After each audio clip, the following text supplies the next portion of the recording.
ഇതെന്തൊരു പാട്. എടാ പിന്നെ ഇങ്ങനെയൊന്നും അല്ലടാ. ഗ്രൂപ്പിന്റെ ഞങ്ങൾ വന്നത് അമ്പലക്കര ഗ്രൂപ്പിന്റെ ടൂറിന്റെ ഭാഗമായിട്ടാണ്. ഞങ്ങൾ 15ഓളം പേരാണ് വന്നിരിക്കട്ടാ.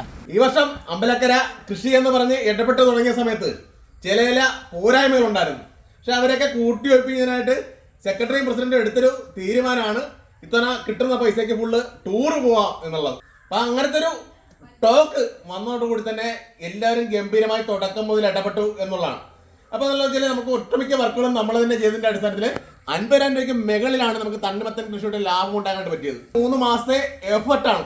50,000 രൂപ ലാഭത്തിലേക്ക് നമുക്ക് എത്താൻ കഴിയില്ലായിരുന്നു. പക്ഷെ ഏറ്റവും വലിയ ഗുണം ഡയറക്റ്റ് ഞങ്ങൾ പുത്തനമ്പലം ചന്തയെ കൊണ്ട് മാർക്കറ്റ് ചെയ്തതും കൂടുതൽ വരുമാന സാധ്യതയിലേക്ക് നമുക്ക് ചെന്നെത്താൻ കഴിഞ്ഞുള്ളതാണ്.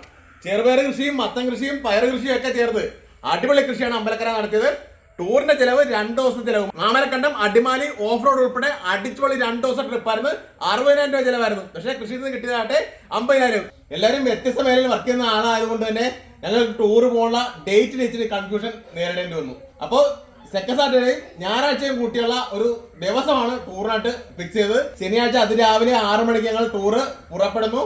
ഞായറാഴ്ച വൈകിട്ട് രാത്രി 10 മണിയോടെ ഞങ്ങൾ വന്നെത്തിയപ്പോൾ അമ്പലക്കരയുടെ ഇതുവരെ കണ്ട പ്രോഗ്രാമിൽ വെച്ച് ഏറ്റവും മികച്ച ഒരു പ്രോഗ്രാം ആയിരുന്നു.